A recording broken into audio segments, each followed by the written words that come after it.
We're so grateful you could join us this morning for worship. Let's praise him.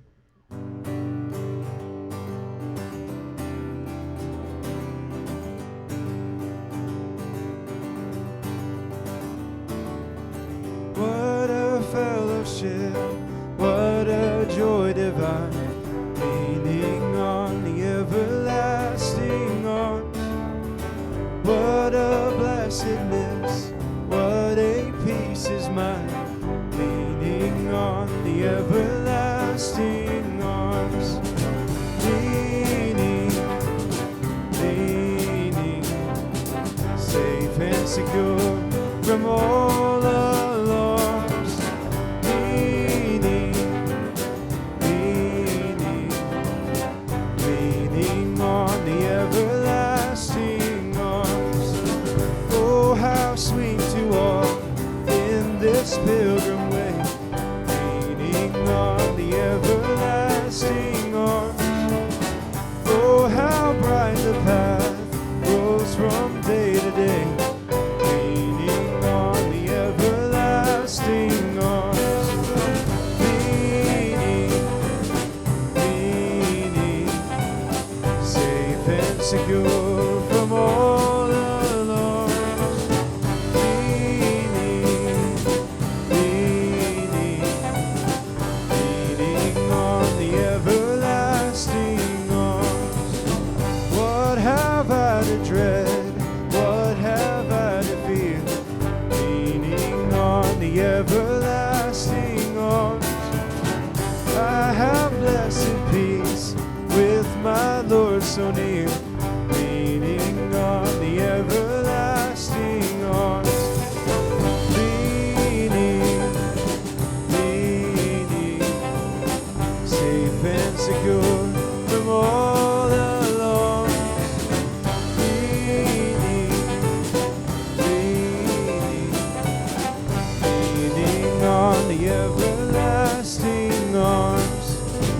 Leaning, leaning, safe and secure from all alarms.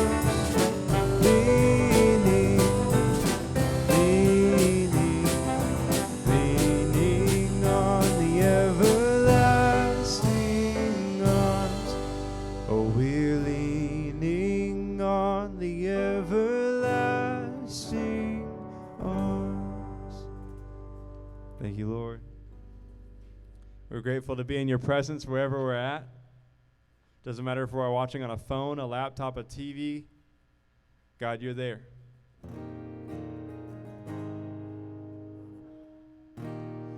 Oh, our Lord. Oh, our Lord. How majestic is your name in all the earth. Sing that again, oh Lord. Oh, our Lord. Oh, our Lord. How majestic is your name in all the earth.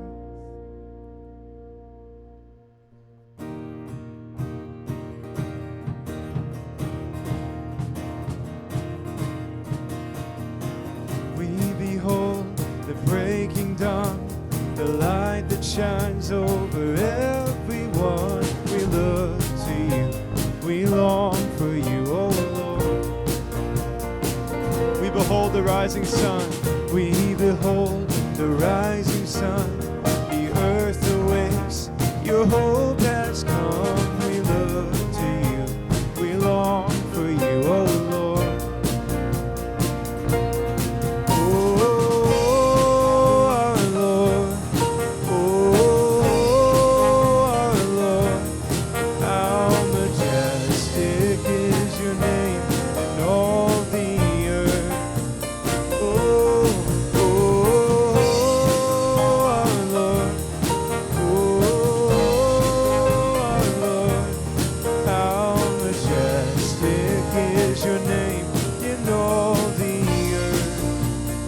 Behold, we behold the falling rain, waters rise, come flood this place. We reach for you, behold the falling rain, like waters rise, come flood this place. We reach for you, we cling to you, oh Lord. Oh, our Lord. Oh, our Lord. How majestic is your name in all the earth. Oh, our Lord. Oh, our Lord. How majestic is your name in all the earth. Oh, your name is a light in the darkness. Oh, your name is a word of truth. Oh, your name. Oh, your name. Oh, your name is a light in the darkness. Oh, your name is a word of truth. Oh, your name. Oh, your name. Oh, our Lord. Oh, our Lord.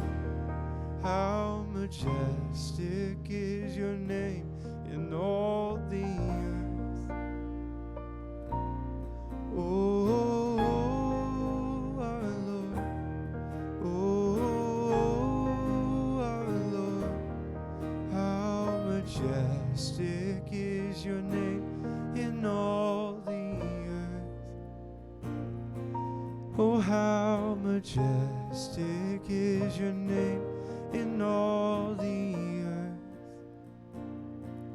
Oh, how majestic is your name in all the earth.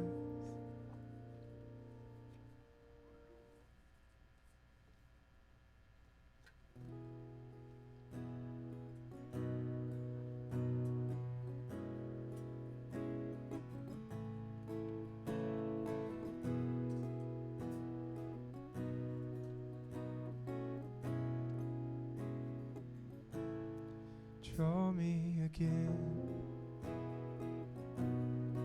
into the center of your love, where I begin. I know that you are still enough. Lord, you restore all the desires of my heart, just like before. When I discovered who you are.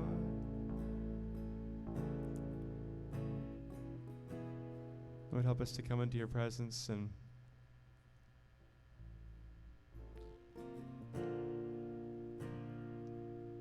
allow you to lay bare our lives and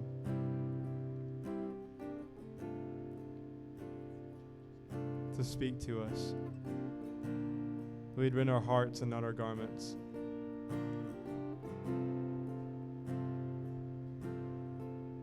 That we'd realize that you're the person we need to be most honest with, Lord. If there's anybody that we're going to tell everything to, it needs to be you. If there's anybody that we're going to expose everything to, it needs to be you, because you already see it. So right now, if you're holding something back from God, I pray that you'd realize that you need to let it go. That you need God every hour and you need him desperately. That we all do. Sing that again. Draw me again into the center of your love, where I began. I know that you are still enough. Lord, you restore all the desires of my heart, just like before. When I discovered who you are, 'cause I need you more. I need you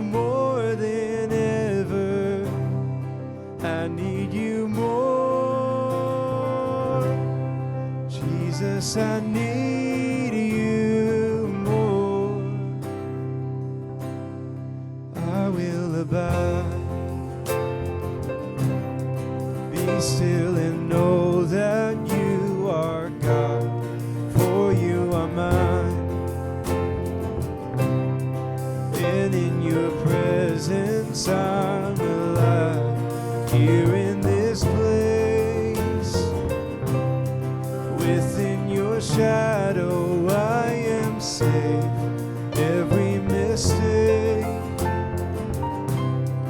fading into the light of grace. I need you more. I need you more than ever. I need you more. Oh Jesus, I need you more. I need you more. I need you more than ever. I need you more. Oh Jesus, I need you more.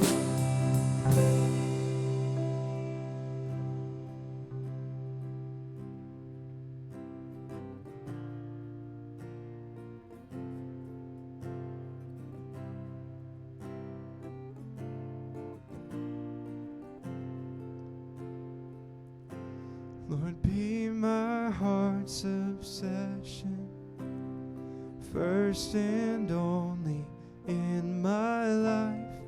In your love alone my soul is satisfied. Oh, be my heart's obsession, first and only in my life. In your love alone my soul is satisfied. Come on, make this your prayer. Be my heart's obsession, first and only in my life. In your love alone my soul is satisfied. Be my heart's, oh, be my heart's obsession, first and only in my life. In your love alone my soul is satisfied. Oh, I need you more. I need you more than ever. I need you more. Jesus, I need you more. I need you more. I need you more than ever. I need you more. Oh Jesus, I need you more. Oh Jesus, I need you more.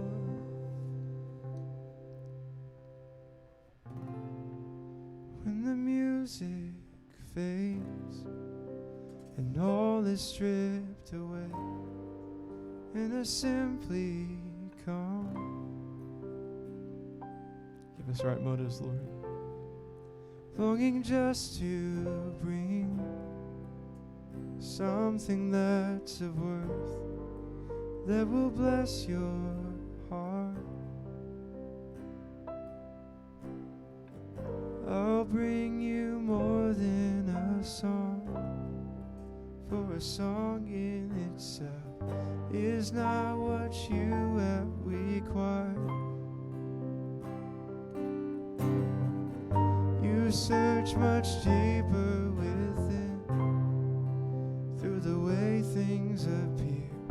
You're looking into my heart. I'm coming back to the heart of worship, where it's all about you.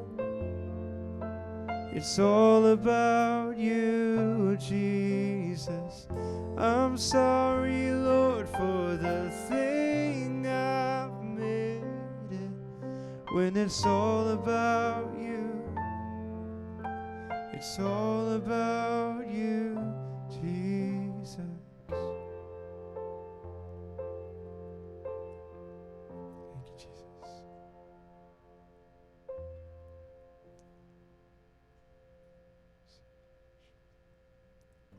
I'll bring you more than a song. I'll bring you more than a song.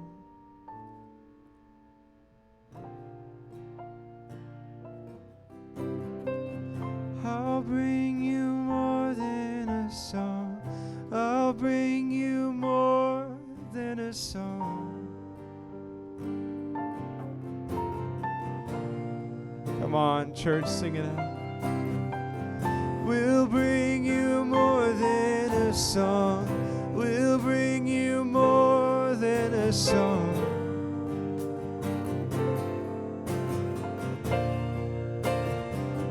We'll bring you more. We'll bring you more than a song.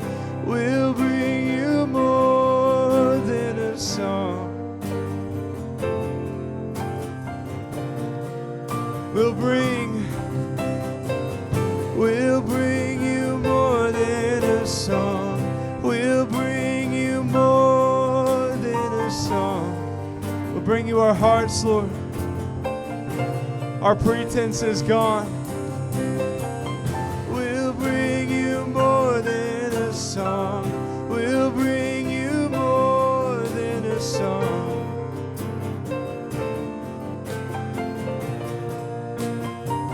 I'm coming back. I'm coming back to the heart of worship, where it's all about you. It's all about you, Jesus. I'm sorry, Lord, for the thing I've made. When it's all about you, it's all about you. I'll bring you more than a song. I'll bring you more than a song. Come on, everything you have, and surrender. I'll bring you more than a song. I'll bring you more than a song. I'll bring you more than a song. I'll bring you more than a song. We give you the highest praise. We give you the highest praise. We give you the highest praise. We give you the highest praise, Lord. We give you the highest praise. We give you the highest praise. We give you the highest praise, Lord.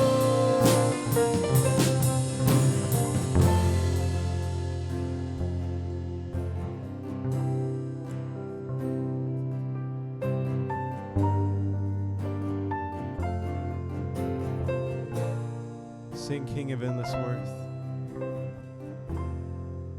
King of endless worth, no one could express how much you deserve.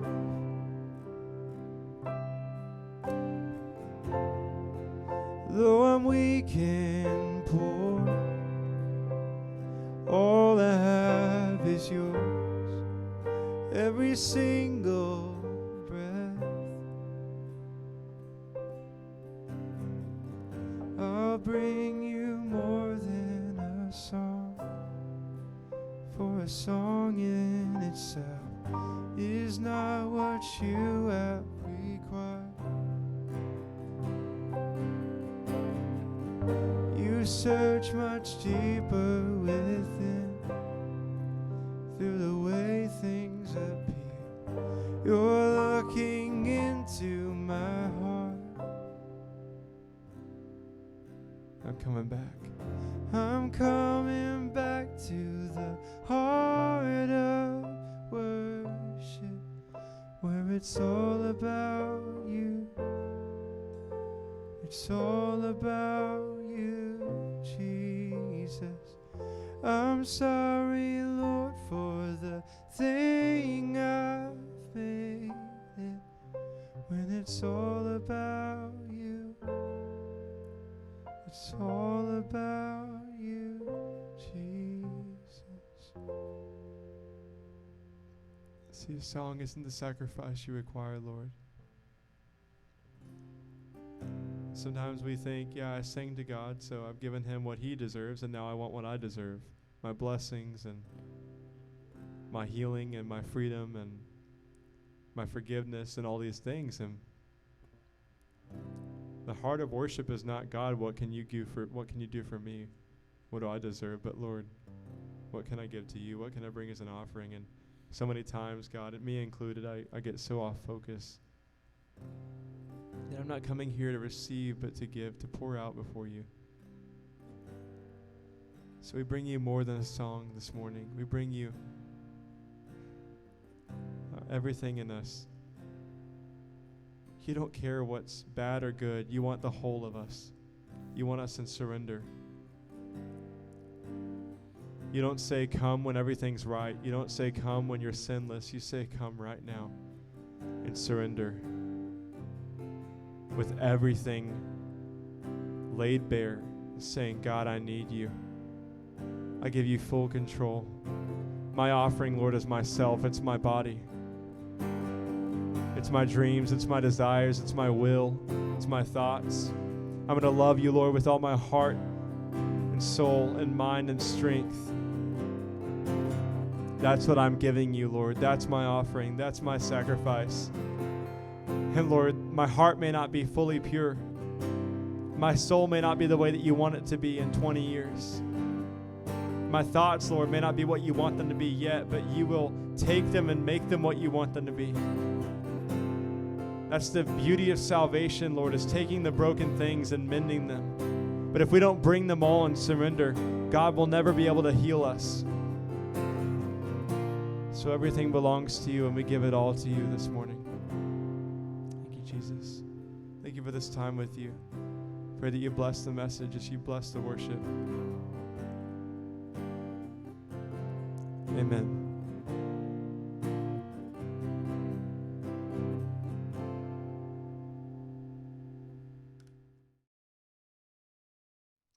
Well, good morning, everyone. So glad you could join us today for this service on Sunday morning. I heard a funny story about 3 lady church attenders who saw each other at the store, and they were discussing COVID virus. And the first one said, our attendance is down so bad that we're down to 90 on Sunday morning. And the second lady said, well, that's nothing. Our attendance has got down to 40. And the third lady said, ours is much worse than that. In fact, it's so bad that when the pastor says, dearly beloved, it makes me blush. I'm reading out of the book of Psalms 71, 14 and 15 today. It's the words of David when he says, as for me, I will always have hope. More, I will praise you more and more. My mouth will tell of your righteous deeds and of your saving acts all day long. Wonderful words. You know, there's a desperate need for hope in the world today. There's a lot of people who've died because they haven't had hope. Prisoners of war in prisoner of war camps died for lack of hope. Men whose fortunes have been lost or lost all respect. Women who've lost a spouse or a child have given up. There's a lot of people without hope today due to the virus that's sweeping the world, economic chaos, the racial and political tensions that are racking the world, and it doesn't seem like there's any end in sight. But you know, thank God we have faith in God. And this is a moment when Christianity can shine like a light in the darkness because we have hope. I'm going to talk this morning about why we have hope, how hope transforms your life, and thirdly, the 5 foundations of our hope. And the title of this message is, I Will Always Have Hope. Now, I want to talk about optimism for a moment. Optimism is defined as hopefulness and confidence about the future. Basically, it's a positive outlook based on the conviction that things are going to get better. And we Christians should have every reason for optimism. You say, why? Well, first of all, because we serve a good God. You know, it says in the book of Exodus, chapter 34, verse 6, the Lord, the compassionate and gracious God, slow to anger, abounding in love and faithfulness, maintaining love to thousands, and forgiving wickedness, rebellion, and sin. Aren't those wonderful words? That's God, the God himself. The God of the Bible is a God who's motivated by love in all that he does toward us.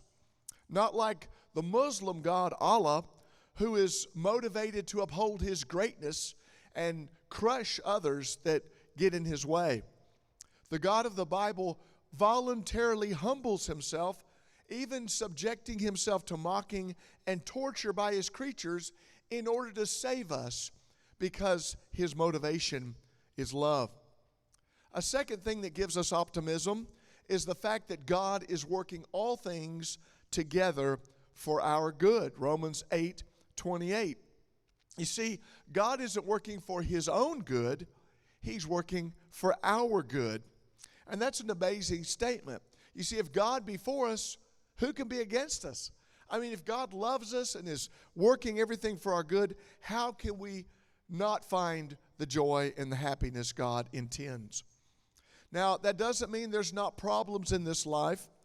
And we see that if there are people that are in this life, people that are underprivileged, people that go hungry or sad, or persecuted or disadvantaged in this life, it assures us, as Jesus talked about in the Beatitudes, that all of their fortunes will be reversed. They will not be the tail in eternity, but they will be the head. They will be exalted in the afterlife if they suffer. That's what Jesus said in all of the Beatitudes. Matthew chapter 5, Matthew 25, 35 through 43, Luke 16, 19 through 28. A third reason for optimism is that God is in control of this world. As Psalm 22:28 says, for dominion belongs to the Lord, and he rules over the nations. See, God is in charge. Now you say, well, if God's in charge, why is there chaos? Why are there riots and disease and all these things? It's because people have disobeyed the Lord. People continue to disobey the Lord and create many problems. But don't be fooled. God is still in charge. He is still in control. And he's moving all things in history forward to the destination he has planned. He is in charge. And he intervenes as it is necessary to correct human destiny toward the goals he has set. The fourth reason for optimism is that we can even have hope in trials. You know, we all face many trials in this life, but the Bible says in Hebrews 6:19 that even in trouble we have hope as an anchor for the soul, firm and secure. Now, why is that? It's because we have the promises of God's word to cling to. If you turn over the book of Romans chapter 15, verse 4, you read the words of the Apostle Paul when he says, for whatever things were written before were written for our learning, that we through the patience and comfort of the Scriptures might have hope. You see, God gives us tremendous hope in the Word of God. That's why we need to go to it. And not everything that we perceive as troubles are actually troubles in this world. many of them are actually for our good. I remember the story of the Ethiopian Christian in Sadu Walamo who was heard praying for the church in Ethiopia. And he said, God, I pray that you will send troubles and persecutions on the church in Ethiopia. That's kind of a hard prayer. The person that overheard it kept listening. And he said, Lord, when times were bad and the Christians were persecuted, the church was on fire. We were preaching even in the middle of the night because that was the only time we could. We had to baptize people. People were coming and knocking on our doors at 3 o'clock in the morning to get saved, and people were saved by the droves. But now that things have improved and Christians are no longer persecuted, we've become careless. Now we've lost our zeal for soul winning. So Lord, he said, send persecution on us again. Send troubles on the church in Ethiopia.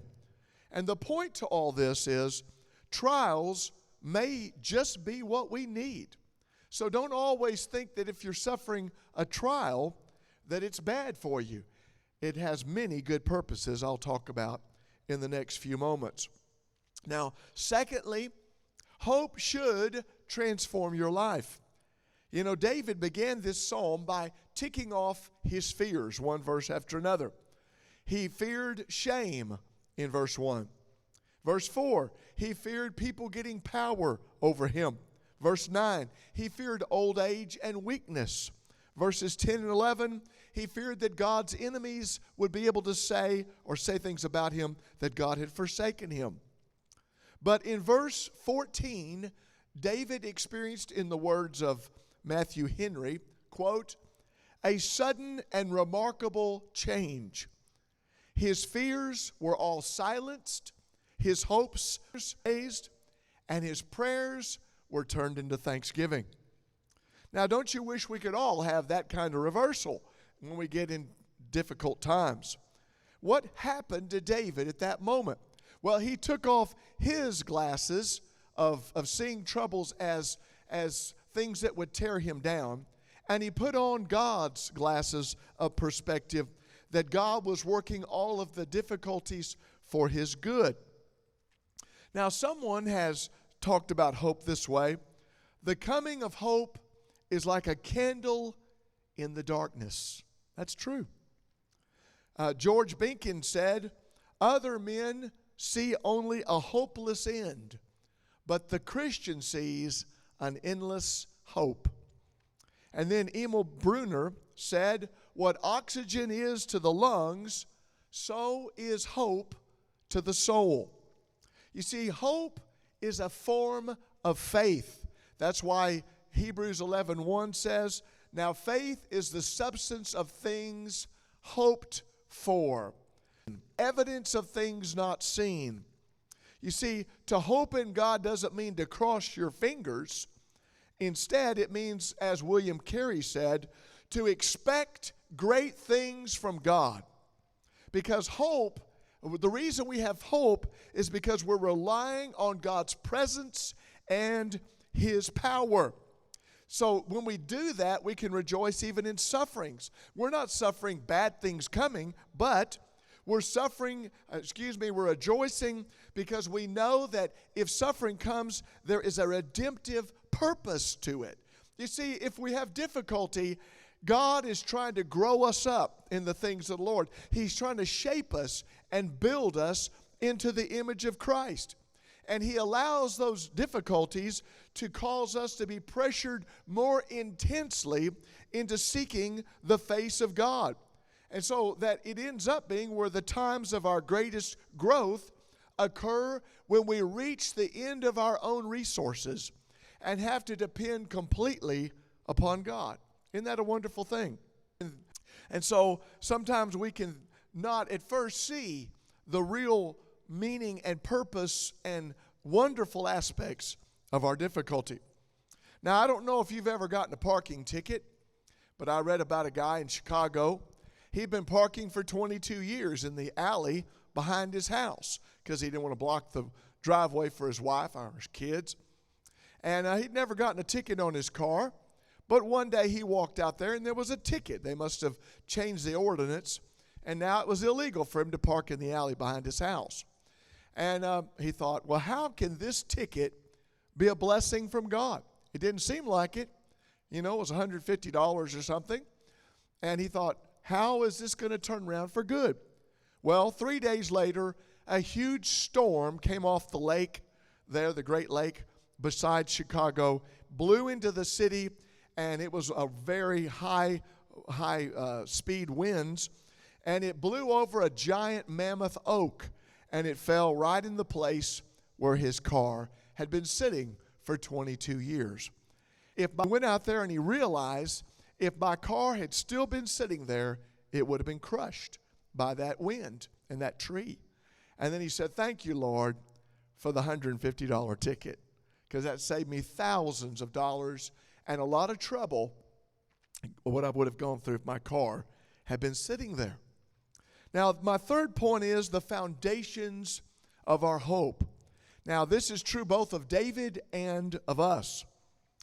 There's 5 of them. And the first one is that God will always hear your prayers. That ought to give you a lot of hope. David said in verse 3, be my rock of refuge to which I can always go. Isn't that wonderful? We can always go to God. Nothing can separate us from the love of Christ. It's awesome that God always hears our prayers. And that's a great reason for hope. Secondly, God will always be our protector. David said in verse number 6 and 7, from birth I have relied on you, O Lord. I have become a sign to many, for you are my strong refuge. You see, God's protecting David had become a sign. God was always looking out for him and protecting him. I remember the story of a great missionary, Francis Clark. He told about a young man in the state of Maine who went out to take pictures in the mountain areas of Maine. And he was walking along, seeing lots of beautiful things. And he came up to a cave on the side of a rocky hill. And he peered into the darkness, and he couldn't see anything. It was pitch dark in the cave. And he thought, well, I wonder what my camera could gather from the inside of the cave. So he held it up very still and held down the shutter for about 10 seconds, greatly exposing, he was using real film, not just digital, and greatly exposing that film to the darkness so that it would gather all the light possible. And then he went on his way and took more pictures. The next day he was developing the film, and when he saw the picture of the inside of that cave, a wave of terror went over him, because in the center of the opening, just a few feet in front of him, concealed from his vision by the darkness, crouched a huge lynx, a giant wildcat in there. It had its eyes fixed upon him, and it was prepared for a spring. He realized that when he had been standing there, danger, disfigurement, and possibly death were only a few feet away from him. And he had never known it. And he got to thinking, I wonder how many times God has preserved me in moments when I could have been killed. I'm sure you could think of times when you had car accidents or near misses, when you had a flat tire. I remember a time I went over on the shoulder and was right up against the guardrail in the middle of the road. I actually hit a guardrail one time with a blowout. How many times I could have gone over and been overpass down to the street below and been killed, and God preserved me. That's what God does for us. Thank God for that. Gives us hope. A third reason that we have a foundation is God's faithfulness. David said in verse 5, for you have been my hope, sovereign Lord, my confidence since my youth. You know, it doesn't matter what age you are, God is faithful. To our gray, hoary hairs, God said he would watch over us. Jesus Christ is the same yesterday, today, and forever. The fourth foundation is by grace we'll complete the mission God has given us. Turn, if you have the Bible there, to verse 18. Psalm 71, verse 18. David said, "Even when I'm old and gray, do not forsake me, my God, till I declare your power to the next generation, your mighty acts to those who are to come." You know, that's the same attitude all of us ought to have. None of us should be content to die. We have done something for which we could live. You know, that we carried the gospel to the next generation. We've got to make every effort to do that. And the fifth foundation is our certain resurrection and eternal joy. David said in verse 20-21, "You will restore my life again. From the depths of the earth, you will bring me up. You will increase my honor and comfort me once more." Peter said in 1 Peter 1:3, he said that God has given us new birth into a living hope through the resurrection of Jesus Christ. Why does that give us hope? Because Jesus' resurrection is partly why we have new life. We have a new future. We have a hope beyond the grave because Jesus rose again. Can you say praise God? And we must be born again. He says we are given a new birth into a living hope. I want to conclude with a story about faith that moves mountains. I heard a story about a church that was moved by the hand of God. This church stands today in the little town of Swan Quarter, North Carolina. Now, before this church was built in 1874, the congregation had spotted a little piece of property in the town that they wanted, right on a specific corner. They wanted to buy this property. They prayed about it. They fasted about it. Then they approached the owner. They had the money to buy it, and the owner steadfastly refused to sell them this property. They were very sad.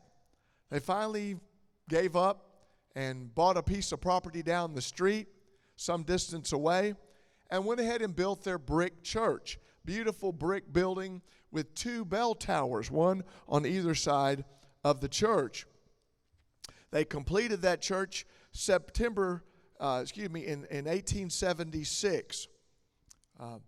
And so at 2 years after the church was completed, there was a terrible storm that struck that rain.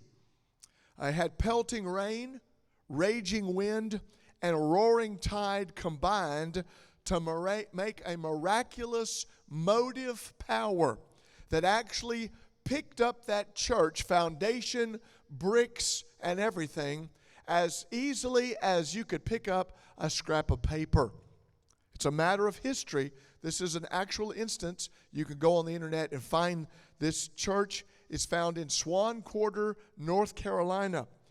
And this church was actually picked up and moved 300 feet in the air. It was airborne for 300 feet and made a zigzag path. I guess it was a giant tornado that picked it up.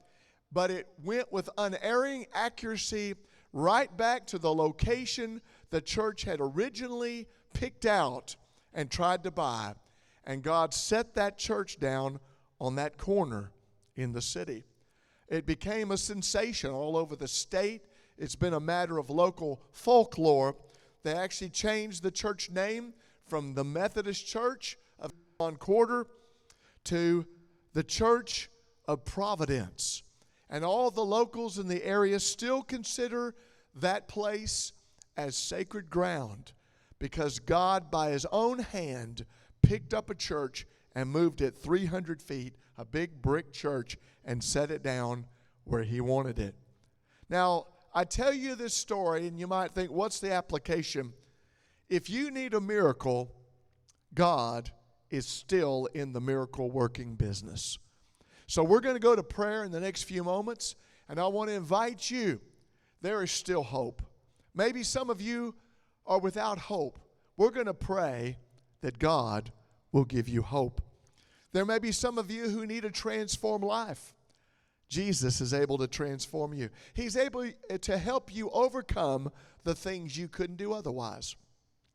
There may be some of you who need to be born again. And lastly, there may be someone else that you know that maybe you can be a catalyst for hope. Would you join me in prayer?